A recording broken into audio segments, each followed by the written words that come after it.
Hey, everybody. Welcome to another episode of Purple Insider. Matthew Coller here. And I have to tell you the truth.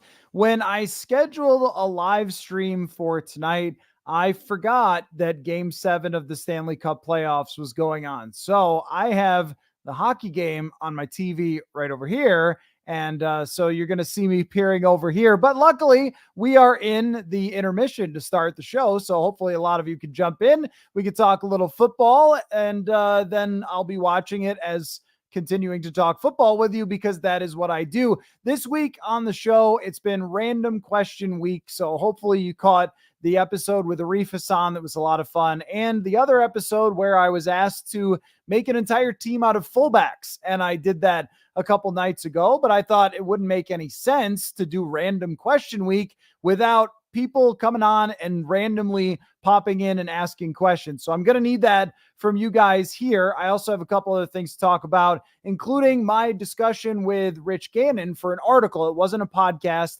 but it was for an article that you could see over at purpleinsider.com. Had a great conversation with the former Vikings quarterback, and we talked about Sam Darnold and so forth. So I'll discuss that. And as long as we're talking random things, I'm going to throw this out there.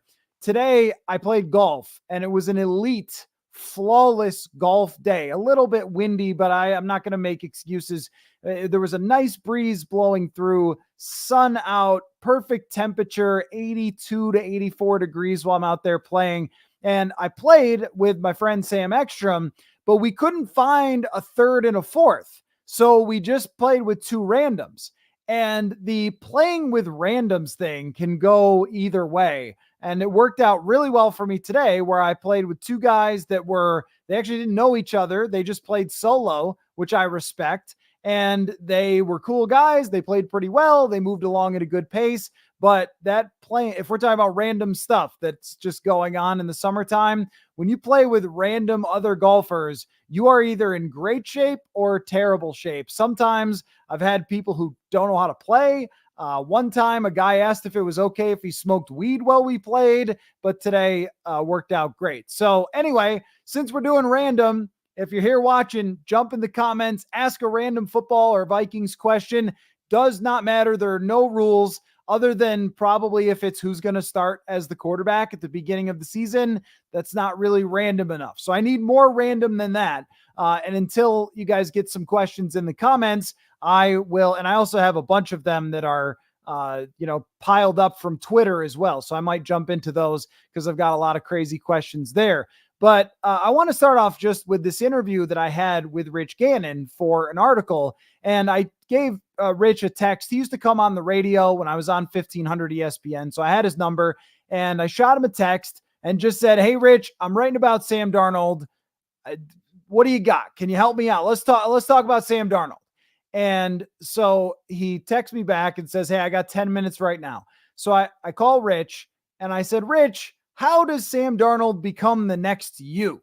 And he told a great story when he was playing for the Kansas City Chiefs. So Rich Gannon, if you don't know, started out his career as Minnesota Vikings quarterback, was pretty decent for the Vikings, but I mean, he finished with a winning record, but didn't maximize the talent on those teams, didn't get off to an amazing start to his career.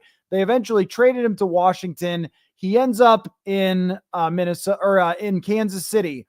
And he told me a story where he threw an interception in practice that wasn't even his fault. And Marty Schottenheimer, the legendary Chiefs coach, came over to him and said, "We don't do that here. We don't turn the ball over here," because Schottenheimer had this incredible record of not turning the ball over. So as someone who grew up in the 90s, you can imagine this is pretty cool for me, having this former NFL quarterback tell me a story about Marty Schottenheimer. But anyway, so he's talking about this, and he called it the talk. Like, he had the talk with him, but in football terms, that's about turning the ball over. And then he explained all the things that you can do as a quarterback that will reduce the amount of turnovers that you have. And he talked about the better you understand the line of scrimmage, defenses, your play caller, the relationship with your play caller, that all of it, and understand the weapons you have, the alignments, where everybody is on a given play. The more you understand how it all works in conjunction together, the better you can be at protecting the football, which has really been Sam Darnold's Achilles heel throughout his career. And so Rich took me through all these different things that went through his mind as he grew as a player in the NFL. One of them was third down and long. And so Rich talked about how on third and long, your chances of getting it are not very high. So that doesn't mean that you check down every time. Of course, we've seen that in the past a little bit. But his point was, if it's not there right away, then make sure you're not having a negative play. And what I discovered was that Sam Darnold, the majority of his interceptions throughout his career came on second or third down and long, where he was, I think, just pressing, or you see, of course, more complicated coverages and blitzes. But even relative to the rest of the NFL, his interception rate was mostly okay on second down and third down in less than 7. But if you go more than 7, Sam Darnold was so aggressive in trying to make plays and trying to do something special that he made a ton of mistakes when he was doing that. That's, again, not to say he was incredible under all other circumstances, but it was a remarkable difference in how many interceptions he threw. It was something like 17 picks and 500 passes or something like that, or even more than that on third and long. And it was this very high percentage of throws that had been picked off. Whereas when he wasn't trying to press too hard, then he didn't have as many turnover-worthy plays. And if he heeds the advice of Rich Gannon and turns the ball over less, then he does have a chance to succeed as the Vikings quarterback. So again, make sure you go check that out. But I just thought it was, of course, we all know that he has to turn the ball over less. But I also think that what Rich is pointing out is that Darnold has to be more aware. He has to be less trying to do it all and trying to be a hero and trying to be the guy who was drafted high. And there's a psychological effect to all of this. If you're losing games, you might press more. You might be trying, if you're losing with the Jets, hey, I got to go make a play or something if you don't feel like you have a great team. Whereas maybe in Minnesota, there will be fewer of those situations, but also you have to understand the situational awareness. Like, it's okay to punt in the first quarter or something. You don't have to try to be a hero right off the outset of the game, which I think is what Rich Gannon was getting to. So it is hard, though, because Sam Darnold has so much talent that you want him to make plays. He can run, he's mobile, but also he has to understand when he can make those plays and when he can't, which is probably the key to whether he succeeds or not. Because Rich said to me in the article, I don't care what receivers you have. I don't care who your play caller is. If you turn the ball over, if you take sacks and get strip sacked on third down or throw picks on second down and long, then you're not going to be the quarterback for all that long. So very interesting stuff. Again, purpleinsider.com, the place to go check that out and sign up for the newsletter. It's a good time to do so you're ready for all the training camp content that will come in July and so forth. So let me get to some of your questions. Some of them, they're going to have to dial it up more on the random scale, I think, if we're asking Purple Insider random questions here tonight. But we'll start with JP. Lots of people saying that we should sign a veteran wide receiver 3 or cornerbacks or defensive tackles. I think this should be the year that we keep watch on our youngest players to see if we can count on them.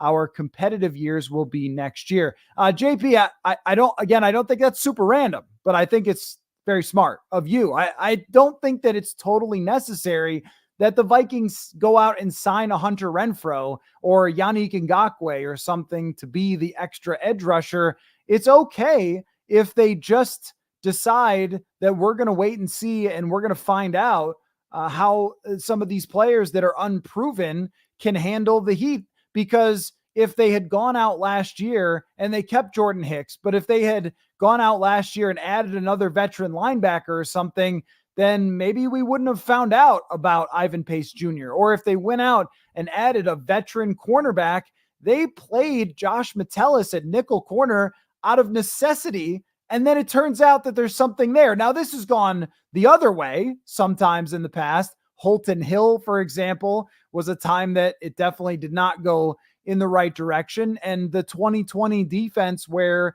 they were hoping that a bunch of young corners could step up, and then they didn't. So there is the possibility that if you leave the wide receiver 3 position to Jalen Naylor etc. Malik Knowles, whoever else. They cut one guy from Mercer. There's still one guy from Mercer remaining on the UDFA list. But if you let them all kind of fight it out, like in Batman, when he throws the Joker breaks the pool stick or whatever and throws it, it's like, there you go, fight it out. If that's how they handle some of these positions, someone could emerge that you didn't think was going to. Even think about Adam Thielen, the all-time UDFA example, but somebody who they let battle it out year after year, and eventually Laquan Treadwell was not what he was supposed to be, and Adam Thielen was Johnny on the spot to prove that he could actually play when he got out there. So I don't think that's a bad take at all. I mean, if they sign Hunter Renfrow, okay, fine. Maybe that means they're concerned about Jalen Naylor's health or whatever else, but I have no problem. I'm with you. I have no problem with them finding out, because last year that was effective in developing some players that are key to the operation. Find out if you've got any more. Eric asks, have we heard anything on the Vikings adding or who will win the wide receiver 3 spot? It's wide open. I mean, that was the last question that I asked to Kevin O'Connell before we all went on our summer break and I started playing golf and so forth, which chipping tips, email them to me. The driving was fantastic today. The chipping, not great. So tips, I need some help on the chipping. But to your point, Kevin O'Connell said it's wide open. It's a total competition there. And it's hard to even put odds on the competition for who's going to work out for wide receiver 3. I mean, I think Brandon Powell is clearly the guy who they can rely on, and he proved that last year. But aside from that, it's just totally wide open. I've kind of got my eyes on Malik Knowles a little bit. But other than that, like Kevin O'Connell, even himself was kind of, I don't know yet. Like, he wants to see somebody emerge there as far as, that position, because he didn't really see it in minicamp. And I think that just in general, when it comes to minicamp, a lot of times we do pick up on some wide receivers. And this is where, maybe if they add someone, I'll understand it, because usually we do kind of see some wide receivers. If they're going to thrive, then they'll do it in minicamp, or at least start to do it, like KJ Osborne did once upon a time. But you just never know in training camp. They've still got Tristan Jackson. He's been there for a couple of years now. So if they let that play out, I think that's fine. But there really isn't any sort of update on where that's going to go, other than to just say, hey, this is a wide open competition, and whoever is going to emerge is going to emerge here. There is, let's see, just to give you, I just called this up, all the people that are competing for this spot, which is why it's going to be one of the most intriguing in training camp. Trent Sherfield, Brandon Powell, Jalen Naylor, Malik Knowles, Jashawn Jones, who impressed me a few times during minicamp, Ty James, Tristan Jackson, Lucky Jackson, and N'Keal Harry is still on the roster as a receiver, but technically a tight end. That's a lot of bodies. Let's see if anybody can win the job. I'm cool with that. If you're just joining, welcome. Feel free to ask us a totally random question. That's what we're here for. And also over here is my TV for hockey. So I hope you're doing the same thing. Top 10 people on the hot seat or under pressure this year. You can include coaches and coordinators. I don't know if you mean in the entire NFL or if you just mean here. Oh, I think you probably mean the 10 Vikings that are on the hot seat or under pressure. Well, I guess I would start making a list of 10. Might be a little tricky. Is there 10 people who are deeply under pressure on the Minnesota Vikings roster? I'm not sure that there are at this point, because to be under pressure, you would have to have enough of a sample size. Plus they want something from you in the future. So who is really under pressure on this team going into camp? I mean, three out of your 10 can immediately be the 2022 draft picks, number 1, 2, and 3. Lewis Cine, Andrew Booth Jr., and Brian Asamoah, all very much under pressure in this training camp to prove that there's something there, that there's really anything there. I think anyone who's an upcoming free agent, how about Cam Bynum? That's not hot seat, but that's under pressure after a very good year last year, and then he becomes a free agent. Byron Murphy Jr., the same thing, kind of a big signing. Ty Chandler would be someone I would say is under pressure to prove that he could be a guy for the future after last year showing flashes. Sam Darnold is number one, the most pressure of anybody, even much higher than JJ McCarthy is Sam Darnold this year, because this is make or break. Everyone knows that if he can't make it here, he's not a starting quarterback. He's got the best receivers, good coaching, all that. He should be able to do it. Does Ryan Wright count to anyone? I think so. Ryan Wright's under pressure. This is the off the dome list here. I don't know if Pat Jones counts. Sorry, I'm looking for players who might be under pressure. That might be kind of it. I don't really consider. Oh, how about, does Ed Ingram count? Because this is make or break a little bit for Ed Ingram, as he's had those first 2 seasons. The first year is very rough. The second year starts off terribly, then improves, then kind of regresses, then improves a little bit again at the end. But we're still not really sure if Ed Ingram can actually play or can be an above average guard. He has this year to really show that he can do that. So I don't know if I've gotten to 10 or not, but I think that's a pretty good list. Definitely would throw in anybody that plays corner. I mean, Shaq Griffin's career as a starter is probably on the line as well.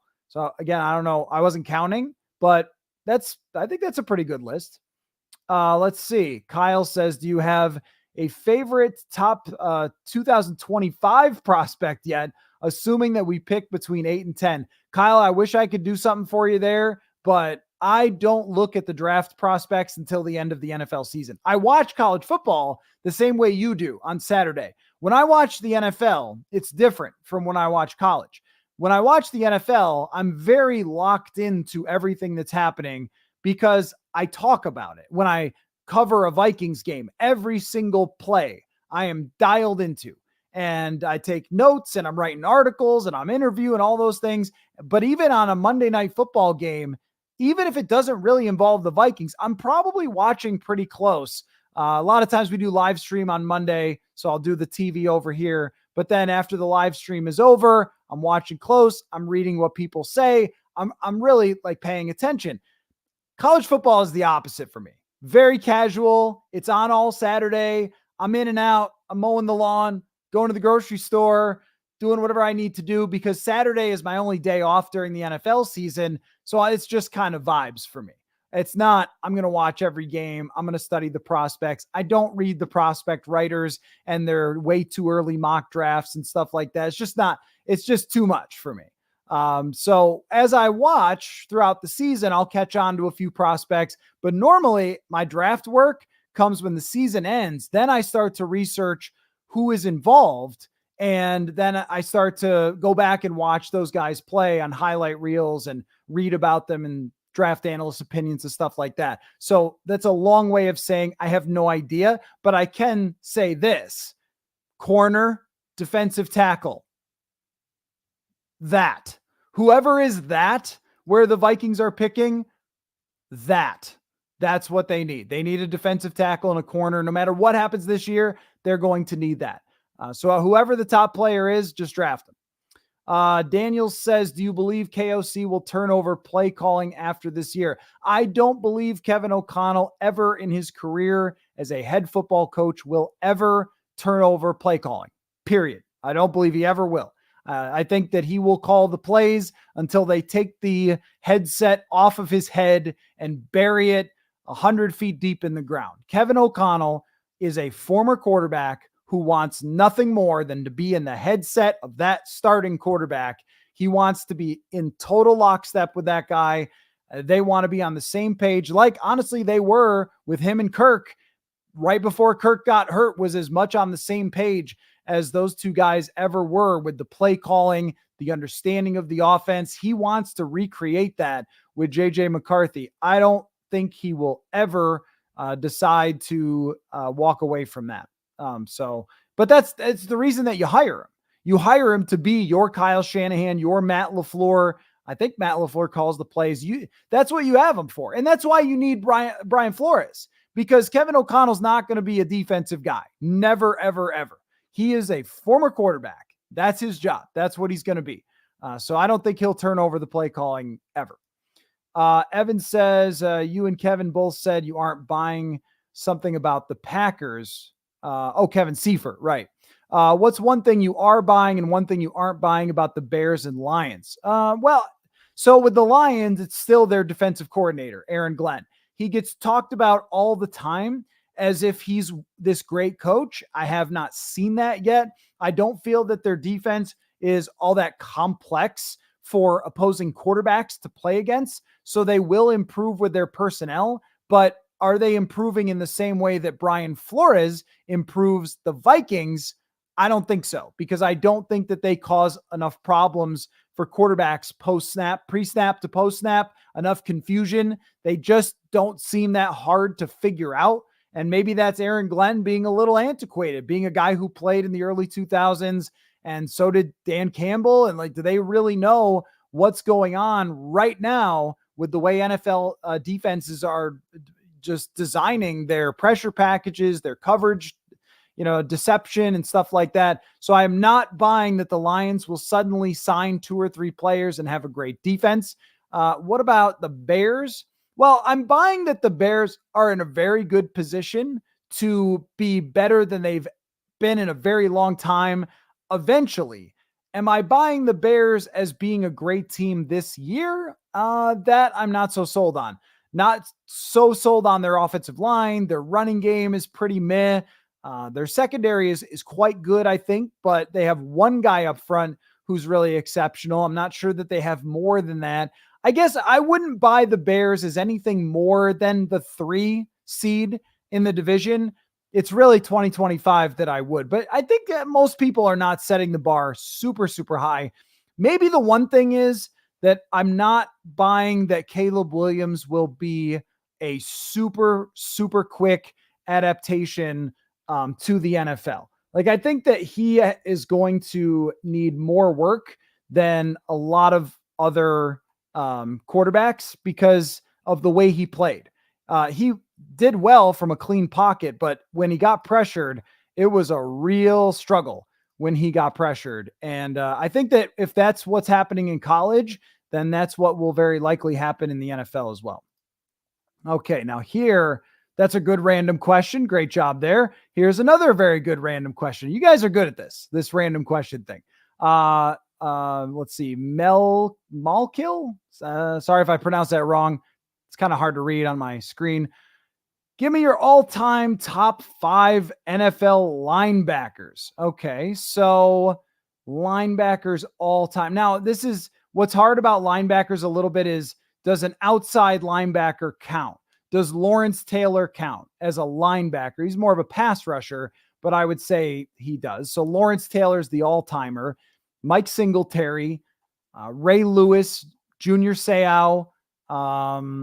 Who's after that? I mean, there's some old school ones like Jack Lambert, Jack Ham, Derek Brooks would be another one. I'd probably throw Derek Brooks in there. I mean, if it's just my 5, and then maybe you get Brian Urlacher. One of the things is sometimes it's was the guy a little overrated because he was a hard-nosed linebacker? Maybe that's Urlacher, but I doubt it. He was pretty darn good. So I think I gave you 6 or 7 there. But those are the first ones that come to mind for making a top 5. And Derek Brooks is maybe when he was playing, unbelievable. And so, kind of got lost a little bit in history with those great teams and then finally got rewarded last year. So I think that that's Lawrence Taylor, Singletary, Ray Lewis, Derek Brooks, and who was the other one that I mentioned? Junior Seau. One of my all-time favorite players, Junior Seau. See, including Lawrence Taylor, do we include people like Derek Thomas, more of just a pass rusher, I think? So that's where that outside linebacker thing gets a little bit tricky. Viking Jerome asks, any change in Levi Drake Rodriguez, or any chance, I assume you mean, for Levi Drake Rodriguez making the final roster? Oh, yeah. Oh, there's a chance. I mean, when you look at that defensive tackle group, it's okay. It's maybe better than it was last year, but how much different is it really? They've brought in Jerry Tillery, who I thought looked pretty good in minicamp, but that's still minicamp, and he doesn't have a great history. Jaquelin Roy will be battling against him. He made some noise last year. Jonah Williams is a guy that they signed, but Harrison Phillips, this is not a deep, excellent group of defensive tackles. It's kind of just a bunch of guys. So if there's something there for Levi Drake Rodriguez, then he's going to have his chance. But he's battling really the way that I made it in the 53. I think I did have him making it. You know who's the wild card there a little bit is James Lynch. Since we're doing a random podcast, James Lynch is coming off the ACL injury, but they decided they wanted to bring him back. And that must mean that they liked him enough. He was good against the run in 2022. Levi Drake Rodriguez also, I'm not usually afraid of Levi or of like losing a guy like Levi Drake Rodriguez because 7th rounder, usually they don't get picked up by another team. But with him, he might have had a lot of interest as a priority free agent. So if the Vikings do try to sneak him into their practice squad, he might get scooped up. I think they had the same concern about Andre Carter when they put him on the roster. So I'm going to say that there is a good chance that Levi Drake Rodriguez makes it. The coaches seem to really like his mentality. So yeah, I think that there is a good shot for him. Let's see. Angel Dust Sr. Asks, do you have hopes that Jay Ward develops into a special teams ace or more? I'm going to say that I do have hopes for him. Last year, it was kind of didn't get a whole lot of opportunity, and he was a special teamer last year. But I don't think that means that he won't have more chances this year. I wasn't paying very close attention to him because of the quarterbacks and so forth in minicamp to where he was playing and was he moving around and so forth. But he does have versatility to his game, an aggression to his game that we saw sometimes to a fault in preseason last year. This is a big training camp for him because a player like that, if you can find a niche for yourself, like this guy fits in certain positions on the defense, or this guy fits in as a nickel corner in these early down situations, but we take him off the field after that. That's really the key to making it in Brian Flores' defense, is to prove that there's something there and then to do well within that role and expand from there. That's what we saw from Josh Metellus. But yeah, I mean, I want to see what's there for Jay Ward. And he might be that guy that plays special teams for 2 or 3 years. You kind of forget about him. And then all of a sudden he's there and he's playing, because it's unlikely that Harrison Smith plays a lot more years after this. So someone like Jay Ward could be that waiting in the wings guy. They could move Josh Metellus back to the regular safety position. They could let Cam Bynum go depending on his contract. So I think that, drafting a guy like that in the 4th round means that there are expectations. Melkill asks, is Harrison Smith a Hall of Famer? If so, why? I did a 3,000 or so word story on this last year where I talked to Durante Jones, Anderson Dejo, Anthony Harris, Cam Bynum, a bunch of different people about Harrison Smith and his Hall of Fame case. Josh Metellus, I think, too.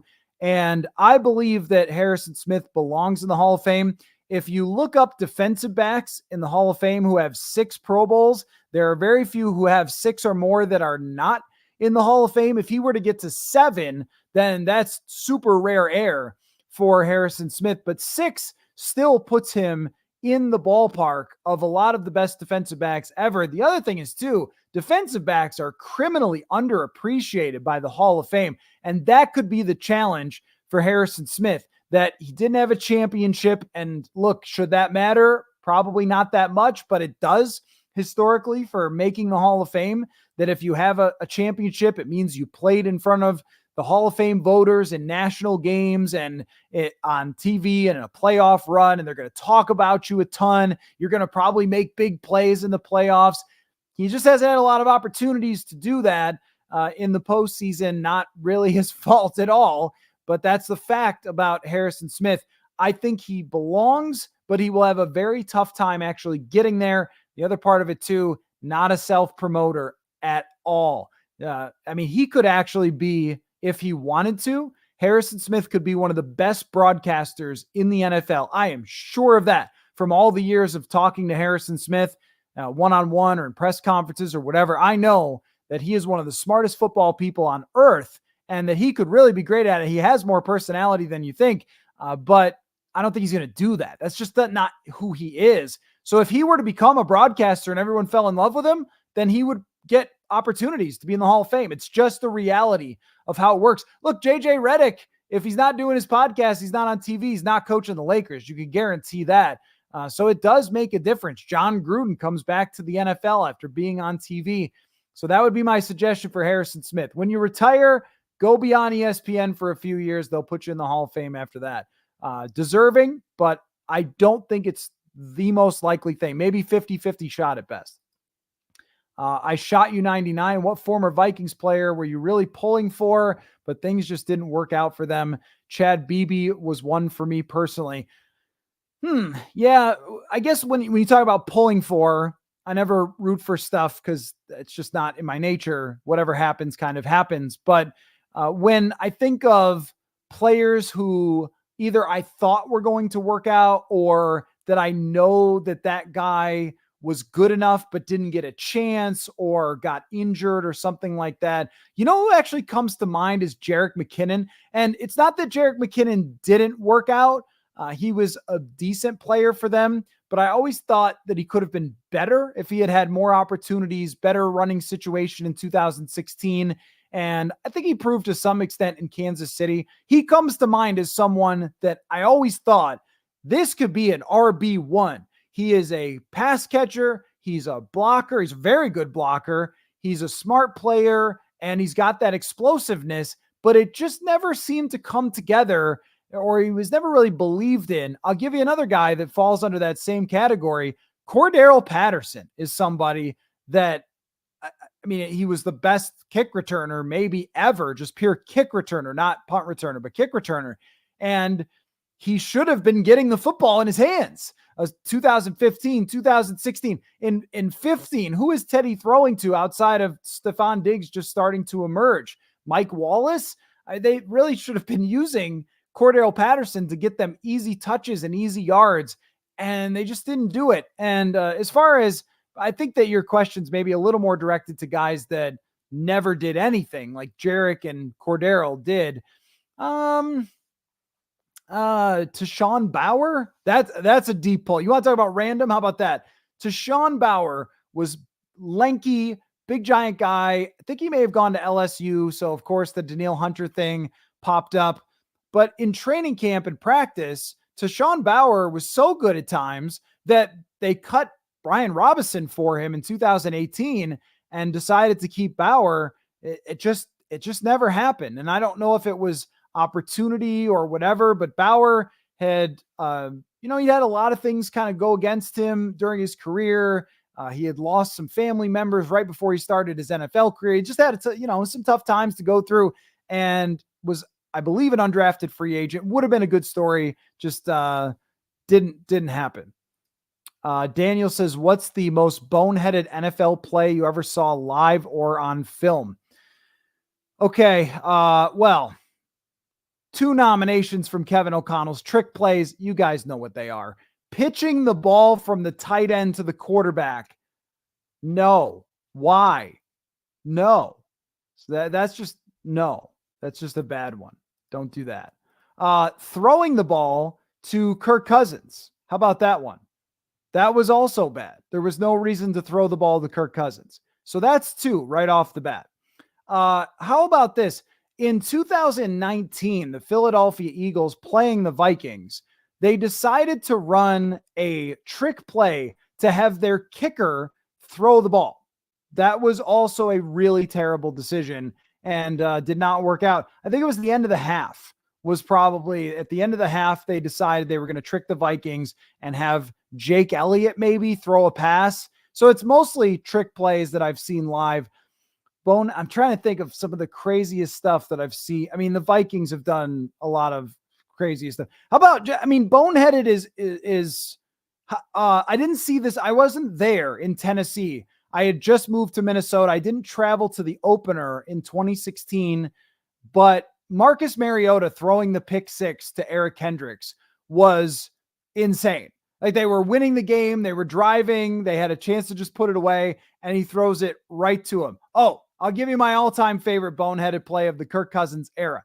And I'm sure there were many over, other quarterbacks and everything. So I'm not just, putting this on him. But against the Seattle Seahawks, Kirk Cousins threw the ball overhand backward.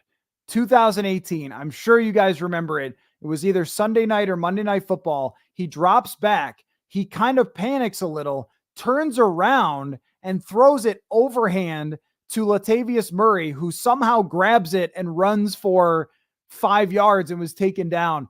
Why any person would throw the ball overhand backward is completely beyond me. But I did see another time in Buffalo where that went even worse. And I can't remember if I was there or not. And if you're talking about on film, there's all sorts of crazy stuff. I might have been there, or I might have been just doing post game for it. Matt Sims, not Chris Sims, but I think his brother, Matt Sims, was a fourth quarterback for the Bills. And he was getting sacked and decided to just throw the ball.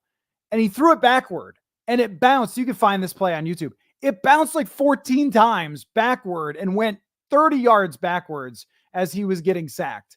That's why he didn't play in the NFL for the Buffalo Bills. Michael says, why not trade for Brandon Aiyuk? Would love to have Brandon Aiyuk as a Minnesota Viking. Don't know what they're going to trade for him or why San Francisco would give the Vikings Brandon Aiyuk. Trust me, if they trade Brandon Aiyuk, it's to the AFC. They would be nuts to trade him within the division. He's one of the best receivers in the league.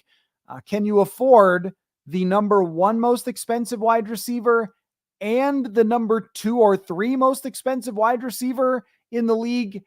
I don't know about that. And what draft capital, the first round pick for next year, but you're getting more than that for Brandon Aiyuk. And they don't have a lot other than that. They don't have a second and third for next year, right? So in theory, I am always in favor, always, of more wide receivers, more weapons. Let's go. But in this instance, I just don't think it's plausible that San Francisco would give him to the Vikings. They seem to cross paths all the time. The Vikings and 49ers, they're going to play. Is it week 2 that they're going to play? One of the early weeks of the season? I'm not giving him to a team that I'm going to play. Absolutely not. Let's see. Kyle says, what draft prospect you thought was going to be an absolute stud miserably failed or didn't live up to expectations? Mine was Ted Ginn or Sammy Watkins. Well, if we're talking about ever, there's probably a lot. But as far as Vikings go, let me think about it. Well, I'll start with 2 from the 2016 class, and then I'll look at the list here and see if I can dig up some other ones. Hold on, let me type in draft history if I can dig up a few other ones for you. I'll give you my favorite. Well, you guys have heard me talk about Josh Rosen before as far as quarterbacks, but I really thought before I was even in media, Jake Locker was going to be great. I loved how gritty he was, how tough he was, that all the football coaches talked about how, this guy's a great leader. He's a battler. He's a fighter. So I thought, he's going to be great. He ran with the ball. He was a lot of fun in college, but he was not a good NFL player. So as far as the Vikings go, I'm going to have to think about this. But when I first got here, I really thought, and you guys are going to laugh at this, that Laquan Treadwell was going to be a total game changer. That's what I thought. I was convinced that Laquan Treadwell was going to be a tremendous pick for the Vikings because he had been so good in college. You look at his numbers in college, that was coming off of that injury. He was fantastic. He was like, go up and get it, guy. Says, hey, like slow Moss or something here. Didn't work out. Mackenzie Alexander was kind of another one that sort of worked out, but after watching him at Clemson, my thought was, wow, they've got this great corner to build on. And the one that failed miserably that I was, and again, longtime fans of my old show and then this show will remember this quite well, really thought that Irv Smith was going to be great. He, in 2019, fit into that backup role so well that he was like a wide receiver 3 for them. He could go down the field a little. I remember watching the film of some of those 2019 games and just saying, look at this. And he was even good in 2020. He had a stretch at the end of 2020 where he started for Kyle Rudolph, I think, if I'm remembering this correctly. And he was really good. And then 2021, that injury happens, and it was never the same. Just never the same with Irv Smith. So that's the Viking that I was most wrong about, that I felt looked really good in practice and in small sample sizes, never came to fruition. Scott says, I assume this is in response to the Brandon Aiyuk. Wide receiver 3 is just a decoy. What do they get? 30 targets. Well, when you have TJ Hawkinson, it would be difficult to spread out the ball to that many people if you also had Brandon Aiyuk. But no, wide receiver 3 is a big deal, I think. In an offense like this that's going to throw 650 times, wide receiver 3 matters. And when it wasn't great last year with KJ Osborne, it affected them. That there was an injury. Osborne had to be slid up on the depth chart. Didn't work out. And it suffered. The offense suffered because Osborne didn't have a great season. I know Jake Reed didn't get a million catches in the 3 deep, but he was really valuable for the Vikings back then. Wide receiver 3 or your third weapon is very important in today's offenses because teams are good at taking number ones away when you get to facing the playoff teams, best defenses in the league. They can do that. And you have to have multiple weapons behind it. For the Vikings, though, they clearly view TJ Hawkinson as wide receiver 3. They line him up like he's wide receiver 3. He lines up, I think, only about 50% or less of the time as an actual tight end. So, yeah, I think that he's really the guy that they look at as that position. And we talk about the depth chart. If we were just talking about it in who will have the most targets, 1, 2, 3, 4, it's probably Jefferson, then Hawkinson, well, per game, because I know he's injured, per game. Maybe even Aaron Jones and then Addison, or Addison and Aaron Jones. Could kind of go that way, depending on how many snaps Aaron Jones gets. But that's how they view it. So third target is very important. There just wouldn't, to your point, there wouldn't really be enough room to get the ball to everybody with Brandon Aiyuk. But I would take my chances. If someone said you could just have him and not have to give up all future draft capital and sign him to a $28 million contract, well, okay. But it's just not really feasible. Marlon says Sam Darnold will have a great year. Book it. Okay. Could happen. It's something that on the golf course we're talking about it with former players, it's the most interesting thing in training camp, of course, is that there's a rookie quarterback, but 1 and 1A are, could this Sam Darnold thing be a thing? And a lot of people that you talk to, a lot of people, even in the league, will say, I think the guy had a bad break and I still like him.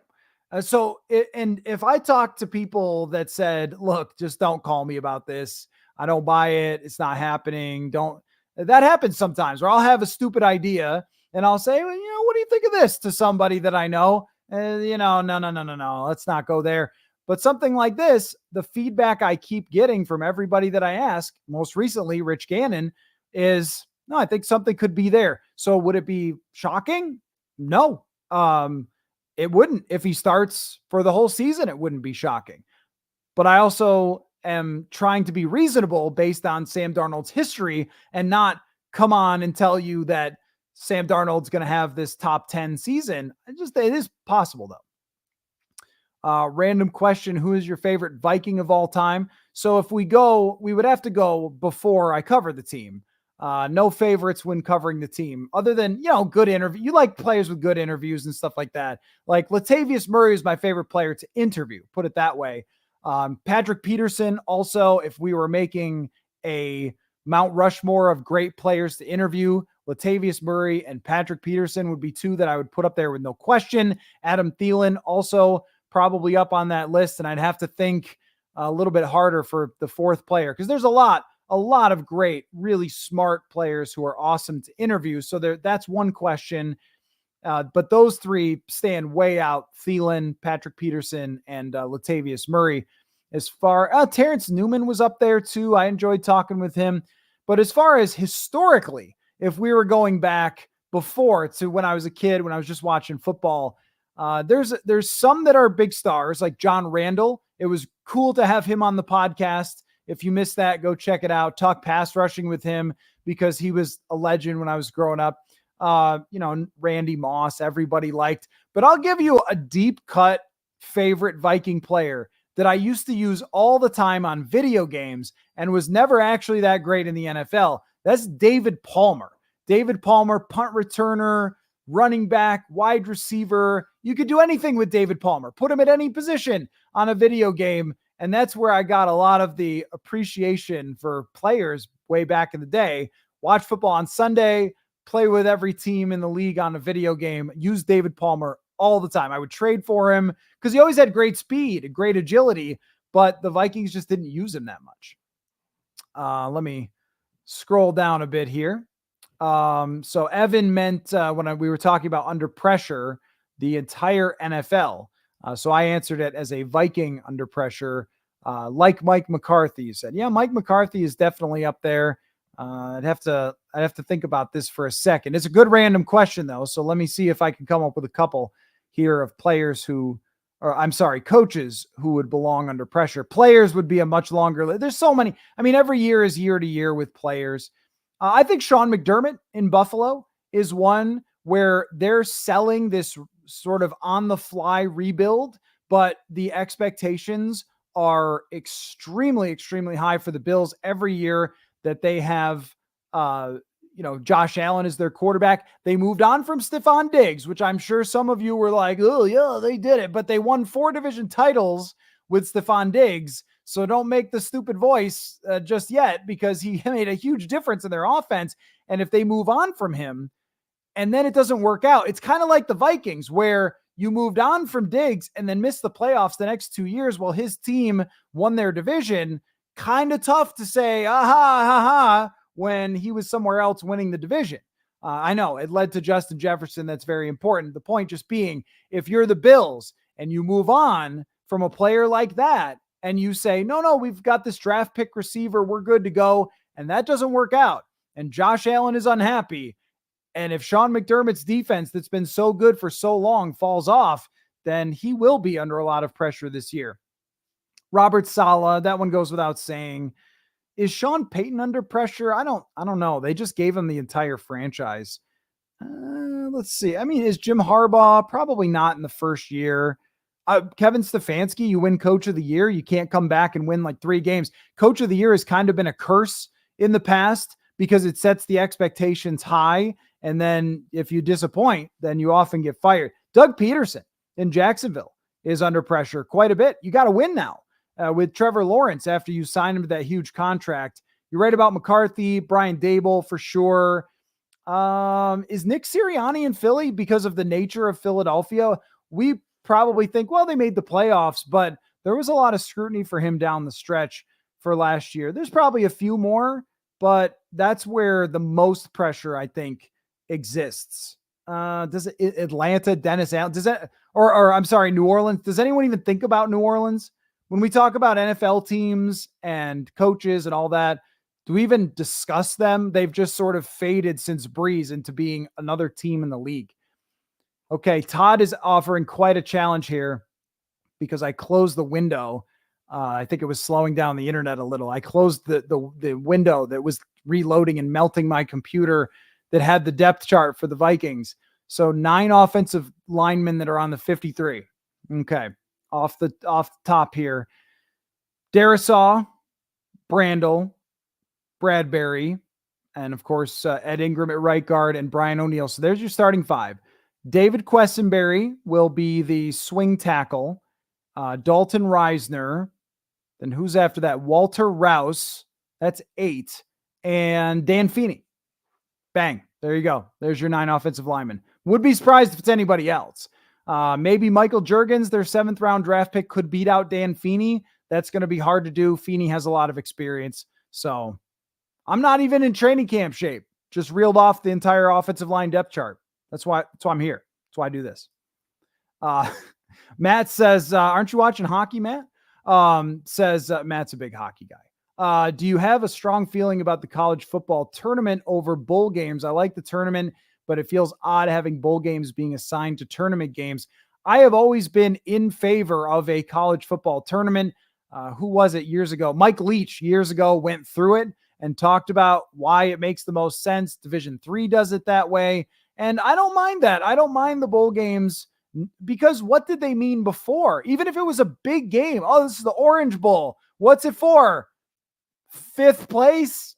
I love the idea of teams playing in playoff games.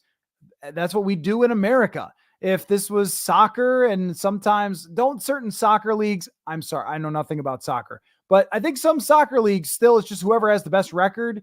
NASCAR used to be this way. Whoever has the best record, you're the champion. Well, that's the most fair way to do it, really, or to play the World Series the way they used to back in the day, where it's whoever has the best record, and AL and NL, you guys play World Series.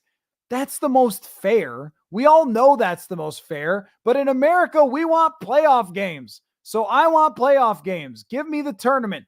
The larger you make the tournament, the more possibility for total madness. So make it as large as you need to make it and whittle it down to have two teams that win their sides of the bracket. I'm good with that. I also don't care about any sort of history or sanctity of college football because it doesn't care about it. It's just complete madness all the time. So go crazy. Todd asked, do they keep 4 quarterbacks or is Hall out? They will not keep, or I shouldn't say guaranteed. I would be very shocked if they kept 4 on the active roster. No one is picking up Jaren Hall if you cut him. So he will be, if he's still around, if he shows that he deserves to still be around or could be a future backup for them, because Darnold's not going to be the future backup to McCarthy. McCarthy's going to be the starter. Nick Mullins could stay as the backup for a long time if he wanted to, be like a Doug Peterson in Green Bay for Brett Favre, where it's like your favorite backup guy. You could do that if you want to, but more likely they'd want Jaren Hall because he's going to be very cheap for at least 2 more years. Put him on the practice squad this year. Hope he can be the backup the following season. If he struggles in training camp, move on. It's no big deal. It's a 5th round draft pick. Go from there. Is the tight end Reyes a lock for the practice squad? If I'm not mistaken, I believe that Reyes qualifies. I could be wrong, but there's like an international exception. So you can put somebody on your roster on the practice squad, but they don't count or something like that. So that would make him a lock. This is how Moritz Bowringer hung around for several years. But yeah, I think he can be that guy. So if he shows anything, then he can be that guy. I'm going to have to check on that, but I remember that somewhere, that rule. Because he was a basketball player and I haven't looked into his whole story. He is enormous, by the way, like stands way out, but he was a basketball player and was new to football. Just decided to try it, made a team. It's crazy story. Hunter says, what do you think the Vikings record is within the division? Out of 6 games, I will give you the hottest take I possibly can. Blazing hot. You prepared for it? You got your water? 3-3. They're probably 3-3. I usually pick them to go 3-3 in the division. This is a hard year in the division, but I also watch the way they compete with, Green Bay last year, the first time when they had their quarterback, and then Detroit both times with Nick Mullins where they were close. Chicago just screams split. One game, Caleb Williams looks good. Another game he doesn't, but you could take 2 from Chicago, but they have to go to Soldier Field. I don't trust Soldier Field. 3-3. That's what I would go with. It probably needs to be better than that to make the playoffs, though. Maybe by a smidge. Vikings Jerome. What really is Wes Phillips' role? Well, offensive coordinator, when the head coach is the play caller, just stands around and just practices his chipping like I need to do. No, I'm just kidding. It's a lot. I mean, number one, it's the game planning. So the head coach cannot do all the game planning all the time. So Wes Phillips and his group, quarterback coach, other assistants, offensive analysts, whatever, they work on the game plan throughout the week. And of course, Kevin O'Connell is involved in this, but say, just for example, and I don't know how every job is distributed, but just for example, all right, Wes Phillips this week you're going to be responsible for all the third downs. Maybe that's what it is. Again, I'm not 100% sure who's picking each and every play, but that means studying the film of the opposing team, studying the data of the opposing team, talking through with the staff and leading those staff meetings in designing the plays for all the third downs. Just for example, I think it's probably much more extensive than that, but just for example, and then you go into the meetings and Wes Phillips is leading the meetings with the entire offense where he is showing them on the film, here's what we did last week. Here's what we're going to do next week. Here's the plays we're going to run. Here's the assignments. Here's the details, all those things. It's a very big job still. I mean, Kevin O'Connell wasn't the play caller with the Rams and still landed a head coaching job. So it's still an enormous role for Wes Phillips. It's just that when you're not the guy calling the plays, no one ever really talks about you, but he's important. Bob says some of your favorite sports movies. One thing I will say about sports movies is that I don't like ones that are fiction and dramatic because the team wins at the end or something tragic happens or it's kind of depressing at some point. And then I'm supposed to be uplifted at the end, but oftentimes I end up thinking that play wouldn't have worked or, whatever reason it's too cynical or here's another thing too, that real life sports offers all the drama that I need. So I don't need it to be fake. I don't need it to be made up. This is probably a terrible opinion because there's so many good fictional sports movies. I just don't care for them all that much. Comedies, I really do enjoy. So something like Major League, love Major League, one of my favorites. The Water Boy. What's the golf one where he's punches Bob Barker? Everything comedic. The Replacements is really silly, but has some great references. Little Giants. I like all the sports comedies. Basketball was particularly absurd, but not really a whole lot of the dramas. Hoosiers, you can have it. Field of Dreams, it's fine. I don't know. It's okay. Whatever. Especially ones that actually happened. Those are I'll just watch a documentary about it. I'd rather watch the 30 for 30 than watch someone pretend to be someone else. I was actually watching today, JJ Redick, before he became the head coach of the Lakers, was talking with Jamal Crawford, former Wolf, about this new show where they run through the crazy times of Donald Sterling with the Clippers. And they were talking about all the things wrong with it. And I think that's my biggest problem. So Moneyball, for example, there's some stuff in Moneyball that's just blatantly inaccurate. And you go, well, why? How did that even happen? How did you guys get that wrong in this movie? And I liked Moneyball okay, but it wasn't, for me, I would rather read the book or just hear Billy Beane talk about it. We have so much access to that stuff. So it's the sports comedies, though. You cannot recreate The Waterboy, for example. You can't recreate that. I haven't watched that in like 20 years. So if it's out of date now, then, it's out of date. Okay. Let's keep sliding down. Great questions. I was wondering if there would be any audience for this evening, considering there's a Stanley Cup final going on, but there is, and you guys are great. So let me carry on here. Matt says, which current Viking is most likely to become a coach someday? Josh Metellus, hands down, easy, not a hard question at all. Josh Metellus is one of the smartest people you're going to come across, and he just has that thing. He's that football IQ, that presence to him. He could lead the meetings in special teams and defense. He's just really, really smart. He understands the whole picture, and that's how he could play all those different positions. He's a guy that I could see having no other job except for football for his entire life. Garrett Bradbury is someone that might make a really good high school or college coach. I could see that.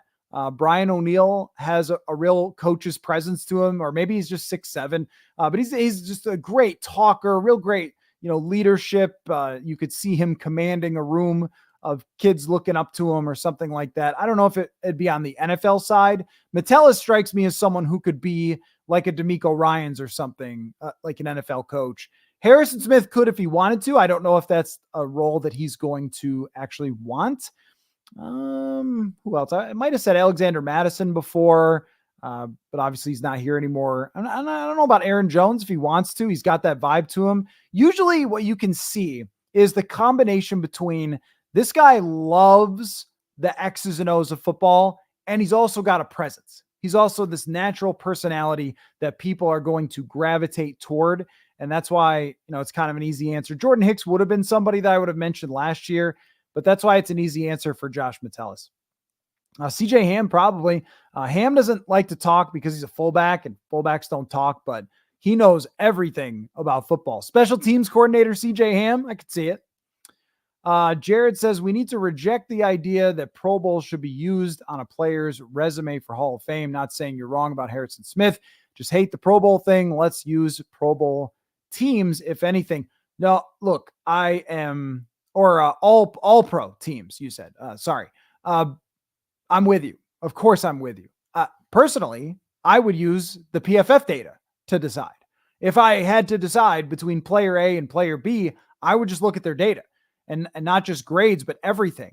If you look at the data of Harrison Smith, it suggests that he should be a Hall of Famer. Pro Bowls, unfortunately, which are not fair, and I completely agree with you, have become and this is why Pro Football Reference has this thing called the Hall of Fame Monitor. It does a great job of capturing who's most likely to be in the Hall of Fame, but it does it by all pros, Pro Bowls, championships, and then whatever markers that they've reached statistically in box score stats. Now, that's not Pro Football Reference saying this is the best way to do it. It's saying this is how people do it. And my hope is that that is changing, and that the next wave of guys who go to the Hall of Fame will go there because of their analytics, that the numbers are going to say that they belong there. And that will be the reason that they go. And we're going to see that for sure for offensive linemen. PFF has totally changed how we view offensive linemen. It's the first thing everybody looks at. How many sacks, pressures, what was your grade? Those things will put you in the Hall of Fame. And it's a great way, and nothing's perfect, but it's a great way of actually having numbers to tell us who the real great players were, and not just the most popular or not just the best on winning teams. Because sometimes a guy is on a winning team and he's not that great, but he gets a lot of run because he's on a winning team.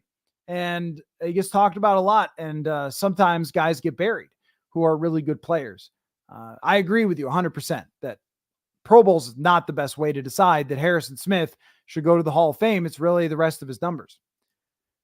Hero Killer 69, very interesting name that you have there, says, since you said Justin Jefferson would be a safety if he were to play defense, do you think he would play on a prevent defense Hail Mary situation? Personally, I would not do that. That would not be a preference of mine to put him out there. That has been done before by NFL teams where they have put wide receivers out there to try to knock down the Hail Mary. The last thing I would ever want in the entire world is for Justin Jefferson to jump up to knock down a Hail Mary and come down and turn his ankle. I would feel like a total fool. It was like when New England put out Rob Gronkowski and they had him play as a deep safety or something, and Miami returned a kick or a Hail Mary or something. I think maybe a Hail Mary for a touchdown. And here's Gronk trying to make a tackle. What are we doing here? Like Rob Gronkowski, a guy with a long injury of history, who has history of injuries, who has never played defense before, and you want him to tackle somebody? Huh? Why? I mean, not that in a Hail Mary, you'd have to have him tackle someone. You're trying to have him catch the ball. You're really looking for someone to knock the ball down. So I would prefer it just be corners and safeties who do this for a living. They play defense and have them knock it down. If a receiver goes up and tries to catch it, tips off his hands, somebody else catches it. I just don't think it's all that effective. Marlon asks, who are your top 5 Vikings of all time? Not easy for a franchise that has such a history as the Vikings. But if you're not putting Alan Page and Carl Eller in your list, then you'd be foolish. So there's a good start. Randy Moss. And then after that, it gets very tricky. For me, John Randall would be there. And that next pick is so hard. Chris Carter. makes an argument for himself, but there's probably for that next position, Jim Marshall is certainly deserving, even though he is senselessly not in the Hall of Fame as we talk about that. That's probably a pretty good list for a top 5. Just Randall McDaniel could have a case for it. You go back all the way if you want McTinglehoff or something. By the way, Fran Tarkenton has to be on your top 5. There's a lot of good players on this team. Fran Tarkenton, when he retired, was considered one of the best quarterbacks of all time. So he has to be there. Who do you knock off for that? John Randall needs to be there. Chris Carter, though. Chris Carter gets overshadowed by the other guy, Randy Moss, but one of the 10 best receivers of all time. So a lot of good players have worn the old purple, I would say. A lot of good players.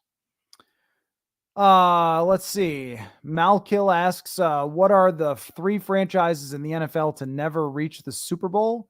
Never reach the Super Bowl. I don't know. That's more like a trivia. It's probably, has Detroit ever been there? Houston has never been there. Did Jacksonville ever go? I don't think Jacksonville ever went. Is that the right one? You have to tell me if that's the right answer. I don't know. The Texans never went to a Super Bowl, right? So let's see. Norin says, have you discussed Connor Williams? I have not very often. I mentioned him when at the beginning of the free agency period, his agent tweeted out something like, hey, he's not going to sign for a while because he's getting healthy. If Connor Williams is healthy and wants to join a football team, come join the football team, because Connor Williams is an above average guard. He's not just a guy. My guess is, since they signed Dalton Reisner, that Connor Williams isn't in the discussion right now. It also, that might be a Hawkinson type of situation where he might not be able to play for quite a while into the season. If he's not even deciding to sign with someone, then they might have to wait for quite a while. So I'm going to say that Connor Williams probably isn't an option right now. Maybe he will be eventually. Hero Killer 69. Does Andrew Booth Jr. make the roster? If so, where does he rank in the depth chart? I'm going to go with yes, but if Kyrie Jackson plays well, he may be above Andrew Booth Jr.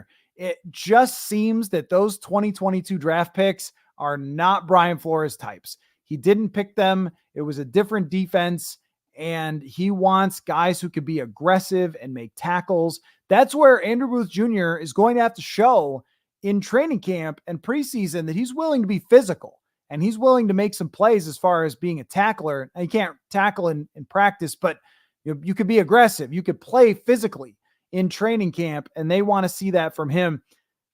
I think he deserves another year, but he's at the very back end of that depth chart and may not end up making it. Up North says David Palmer was awesome in video games. We used him as a wildcat quarterback. Direct snap to Palmer was a cool play. So the game that I used him on was Tecmo Bowl 3, which for my money is the best one. I know that a lot of people played the other ones more, but that one you can create players on, and it had that direct snap play. And that might be what you're referring to, is shotgun and the running back is off to the right side of the quarterback. The ball gets snapped directly to the running back. Your defense never sees it coming. You can run all over the place. Great play for David Palmer. Totally agree. Let's see. All Day Ed. This preseason, we will see a glimpse of our new rookie quarterback. Or will we see a glimpse of our new rookie quarterback? I feel we will see a lot of Mullins and Hall and a little of Sam. They should. There is no reason to not play the heck out of JJ McCarthy in the preseason. Historically, Kevin O'Connell has not cared about the preseason very much. It usually means if you're out there that you're not making the team. But in this case, with JJ McCarthy, reps is so important for him. And what you can do is you can run a lot of base stuff. So it's not things that other teams don't know that you're running, basic concepts, but you're still working on the timing, the accuracy, and getting those basic things down on those types of plays. that you're not going to add all the game planning and twists and turns that you do on a weekly basis, but you are going to run a simple, let's just say, double slants on one side or something. And if that's not there, then you progress to the other side to the flat. And getting that down, you can do against competition in preseason. He should, let's say Sam Darnold starts, plays 2 possessions, JJ McCarthy rest of the first half, and then Mullins and whatever, but he's got to get that out there. I shot you 99. What's up with sports reporters asking the most cliche questions or questions with an obvious answer? So this is a misunderstanding a little bit about reporters. You're saying sports reporters. Well, there's a lot of different types of sports reporters with a lot of different types of goals that they're looking for. Sometimes if it's a reporter like myself, where I'm look, people are asking me about the 9th offensive lineman. So I'm trying to go in depth here. I'm trying to give you guys, and I'm not for everybody because of this. I am talking to you about the UDFA wide receivers on the back end of the roster because it fascinates me. And I like this stuff. That's why I do it this way. Not everybody does. And so sometimes there are reporters who are looking for more of a soundbite to broadly address something. And this could, sideline reporters, they have a different role. But if we're talking about like press conferences, if you're on television and you're looking for the coach to give you kind of a basic broad answer on something, then you might ask something very simple. The other point is too, that with questions, I don't look at it as an art. I don't look at it as a reflection of the person's intelligence who's asking the question. Sometimes you're just looking to get the answer. And however, and sometimes the answer might be the question might be what happened on that play. The answer, and the answer sometimes is fascinating. The question might be, how did it feel?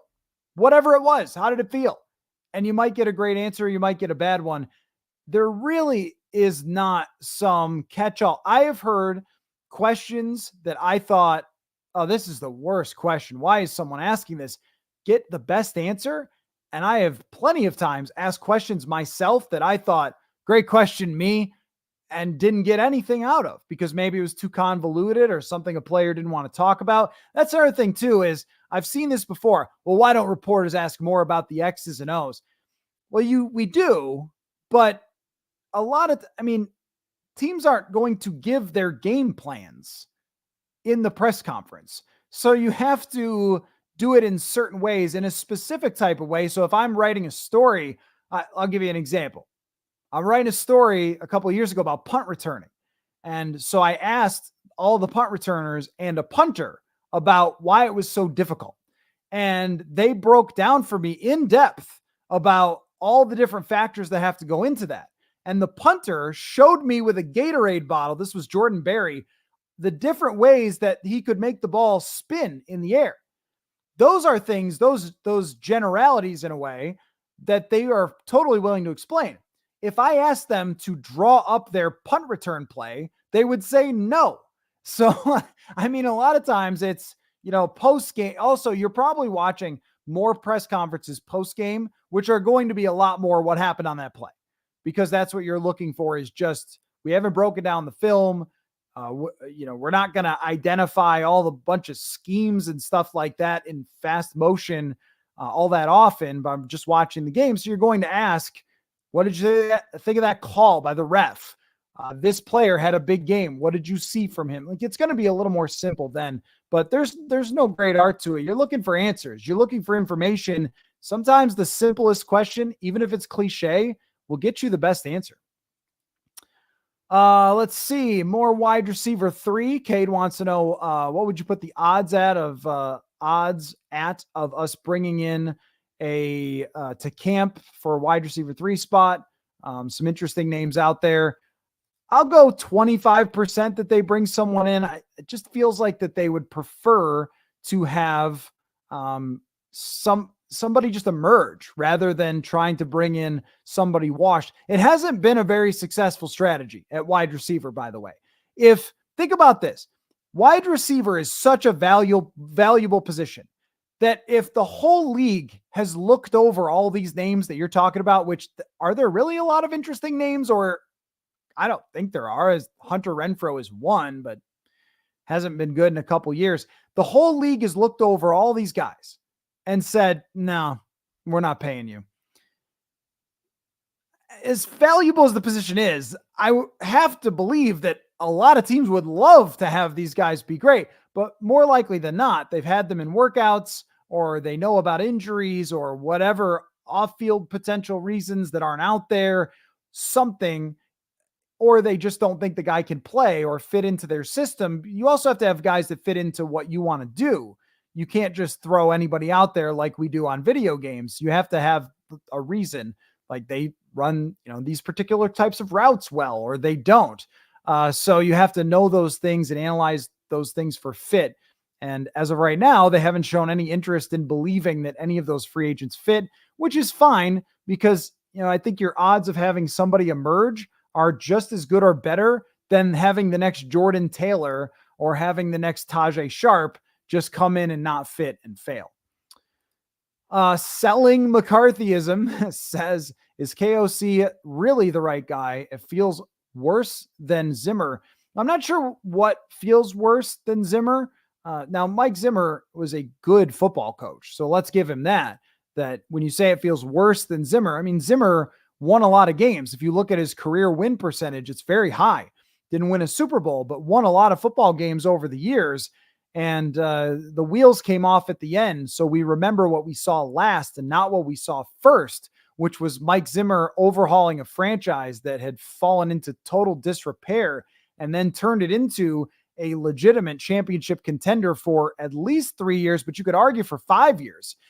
In 2018 and 19, they should have been there. And 19, they win a playoff game. 15, they win a playoff game. So over a span that they were going into each year with high expectations and sometimes paying off on them with Mike Zimmer. So if you reach that bar where you're winning 60% of your games and getting into the playoffs over a span of 5 years and winning playoff games and getting to the NFC Championship, again, this is not to rewrite it as some sort of incredible performance, but 2014 to 2019 is a good run for Mike Zimmer. After that is when the wheels came off.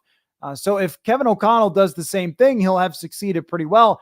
As far as the right guy for the team, the reason I would say yes is the NFLPA survey matters a lot to me.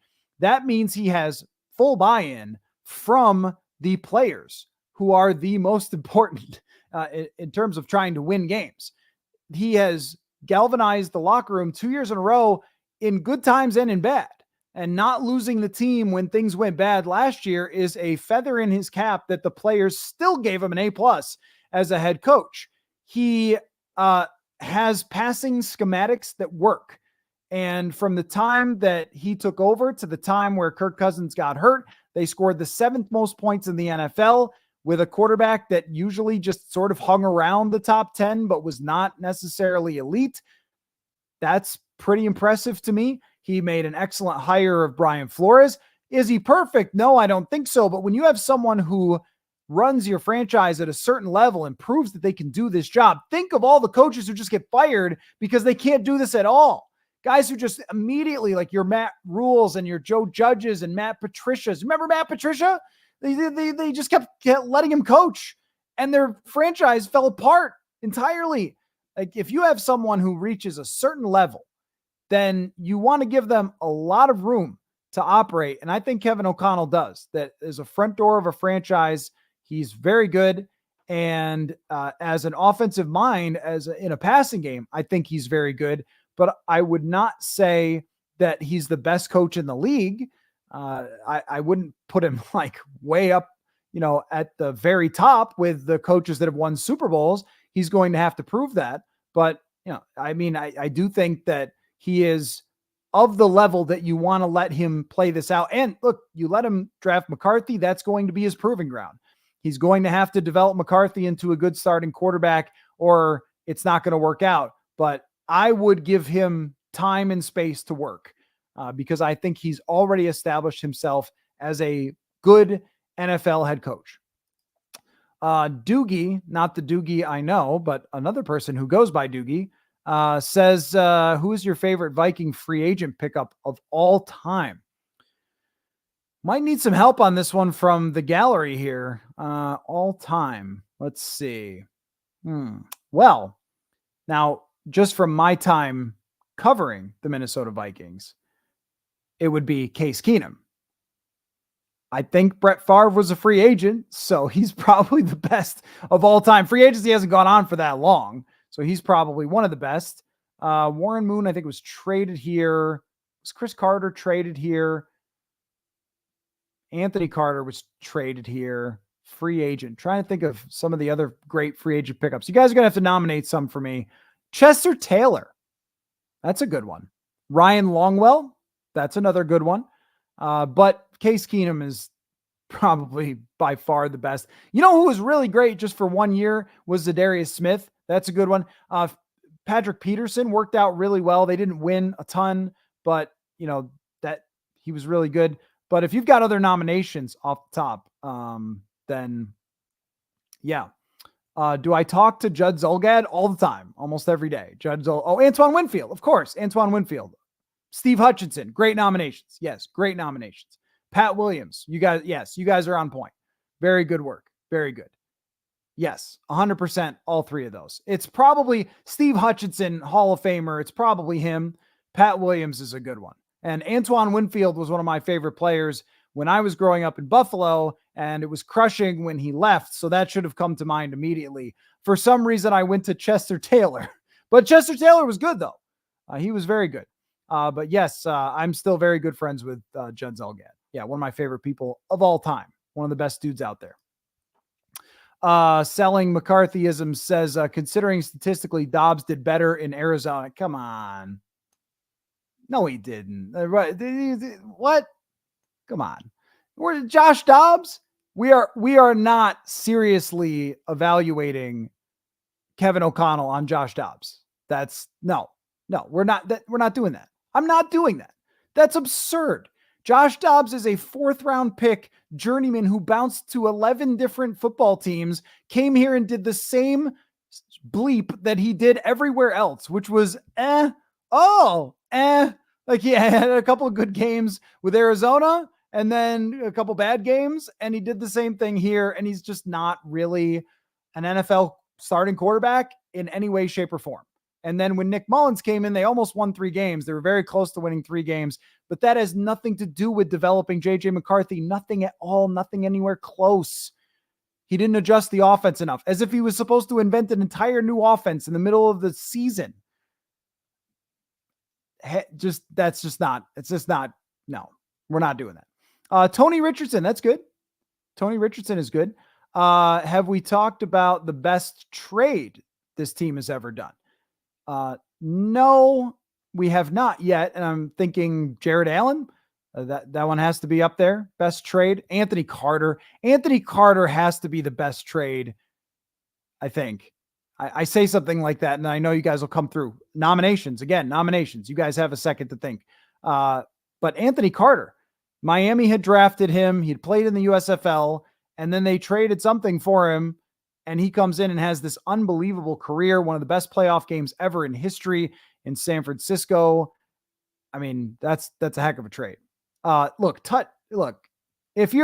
We're just not talking about Josh Dobbs. It's just not going to happen. Like, we're not doing it. You could try, but we're not. I'm just moving on. There's no connection between anything involving a journeyman backup quarterback who shows up in the middle of the season and the person that they drafted in the 1st round. It will develop from square one to be their franchise quarterback. Just, you can't conflate the two. It does not matter. Go look at the teams that made the playoffs last year. Go look at the best offenses, the best passing offenses. You're going to notice something.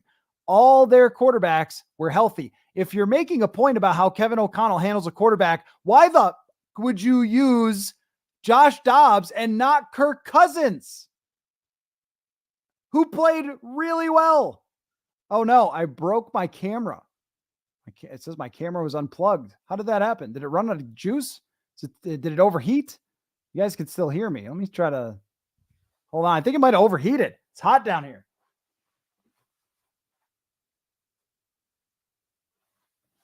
Yeah, I don't exactly have a backup camera. I got so worked up about the Josh Dobbs take Kevin O'Connell did a great job with Kirk Cousins. I assume you guys can still hear me.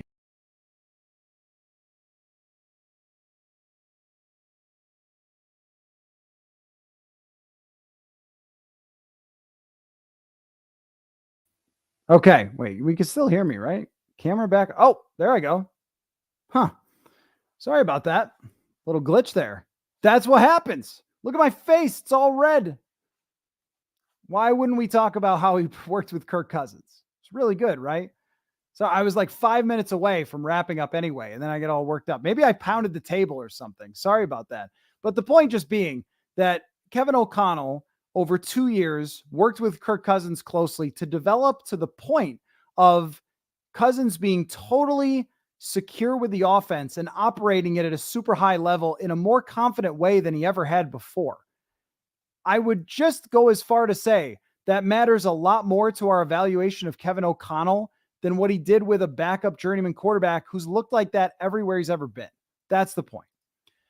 Cameron says, with kickers potentially being in line to get hit more this year on kickoffs, will we see more kickers getting added to the practice squad?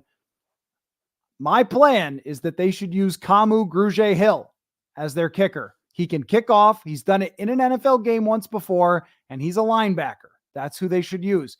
To your point, teams have been doing this a little more in recent years because the practice squads expanded. So if you weren't confident in your kicker, you could always keep another guy. And that's what teams have done here and there.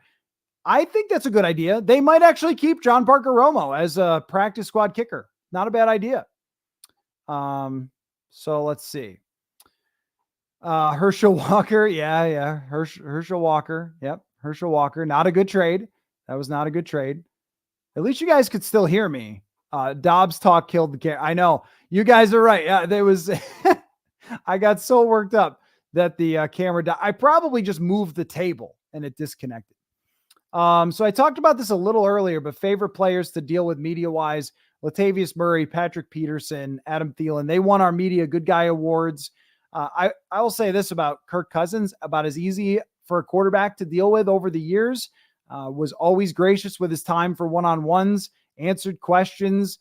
Sometimes it was contentious and things like that, but he never ran away from that and worked his way through it with us. And we gave him Media Good Guy Award at the end as sort of a appreciate him for everything kind of thing. But Terrence Newman was probably my favorite because when I first started the beat, other than Latavius Murray, but in a different way, Latavius was just so smart and so easy to talk with that you wouldn't have thought he was an NFL player because you never felt like he was big timing you in any way, or I know everything football, you know nothing or something. But Terrence Newman was there for my first year, and he really liked to break things down football wise, that he eventually coached, a bit, and he was willing to kind of coach me up when I would ask him questions. So I could go over to Terrence Newman's locker on a Friday and be like, hey, I'm doing a thing about wide receivers. What's your perspective on that? And he would break it down for me, give me plenty of time, and just really, give me a lot of knowledge about, there was an article I did with him about wide receivers and route running and what made Stephon Diggs so good. And he was talking about Diggs's stride length and how he could break down his routes at the top by shortening up his stride and lowering his hips and things like that, that you would just get from nowhere else outside of a veteran player like that, who is extremely intelligent. Stuff like that is invaluable to be able to learn from players like that. So Terrence Newman in a very specific way really liked to break it down hardcore if you wanted him to. So he was good. Media Good Guy Ryan Leaf seems like it now. That's an observation I've had over the years. When players are in the locker room and on their teams and competing and sometimes in pain, playing through things, stuff like that, they could be totally different years later. And so I never hold it against anybody. If a player doesn't like talking to the media, that's okay. I would prefer that they did, but if it's not something they really are comfortable with, or even if they give us a hard time sometimes, that's all right. It's not a big deal.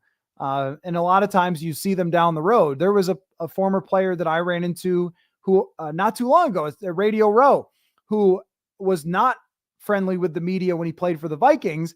And then I bumped into him and we had a great conversation. I was like, oh, how you been? What you been up to? What are you doing? What are you doing at Radio Row? We had a good discussion because they're out of that environment, that super intense environment. So, if there's somebody that's not that good of a media guy, that's okay. There's lots of players that can speak for the team. What fan base annoys you the most? This might be, they're all kind of alike in a lot of ways. If I was going to pick one, it's probably the Cowboys, because I grew up in an era where, and these jokes still pop up, where there were a lot of kids that I knew who were Cowboys fans. You know where I'm going with this. Yankee fans, Duke fans. And okay, that's great. Good for you. You like all the winning teams. Congratulations. So there was that. Aside from that, though, I don't know other fans well enough to tell you. I don't follow a lot of them. I don't know how I would know this. And what I saw in Philadelphia was pretty stunning behavior when the Vikings played them. I knew that was going to happen, being originally from the East myself and seeing how aggressive some of those fans can get. I don't think Vikings fans were ready for that when they traveled to the NFC Championship game. But I also have a respect for Philadelphia fans for being totally insane. Just when you go there, you see the greatest like deep cut jerseys that they're wearing. You see like Jerome Brown out there, Charlie Garner. Their passion is respectable, even if for a number of Eagles fans, they go a little bit too far. But every fan base has its own type of thing. Like you guys have all your jokes about, hey, remember this play or that player or something from the past. Every fan base kind of has that. And also every fan base defends its quarterback. Every fan base attacks reporters if they think they're too negative. Like none of that's really original. They have, content creators that tell you the reporters don't know anything. This happens in every fan base. So I don't really get too concerned about fans. The ones that I deal with here, you guys, the Vikings fans, are a particular group that has its own, I think, understanding of what you all have been through. But then also your passion has allowed this thing to exist. So I have a deep appreciation for that. KFT says impressions of Kyrie Jackson and Dwight McGlothern. Kyrie Jackson, very big. Dwight McGlothern, noticeably working a lot with Byron Murphy Jr. after practice. And that's about as good as I can do because mini camp. They both look like they can move. And that's all I can really do for you. Because they have to get in pads. The corners, the receivers, they just have to get in pads before we can really figure it out. But the fact that they were working Dwight McGlothern in a little bit more shows you that there's some interest there, I think. And with Kyrie Jackson, his size, it could be a factor. Definitely could be. Okay. So it's been an hour and a half and you guys have been awesome. And we didn't have many technical difficulties there, just a little bit when I got too worked up, but otherwise great stuff. Hey, your random questions, we're definitely going to do this again because your random questions were fantastic. So I really appreciate them. And we'll do more Q&As throughout the summer. This time is always great for me. We can kind of kick back, a little more casual, less intense, less super, super serious, and just have some fun. So you guys made this a great time. I really appreciate everybody checking in, having some fun football talk, and keep your eye out for more live streams soon in the future. We will definitely do them. Manny is scheduled later in the week, Manny Hill, to return to the show. We're going to do a porch podcast again up on the porch. Hopefully we'll get some good weather for that and have some fun. So lots to keep an eye out going forward here, and we'll catch y'all later. Hey, and by the way, go over to purpleinsider.com. Check out my interview with Rich Gannon. He was great. He had a great breakdown of what Sam Darnold can do to revitalize or rejuvenate his career. So purpleinsider.com. That's where that interview with Rich Gannon is. Take care, everybody. Football.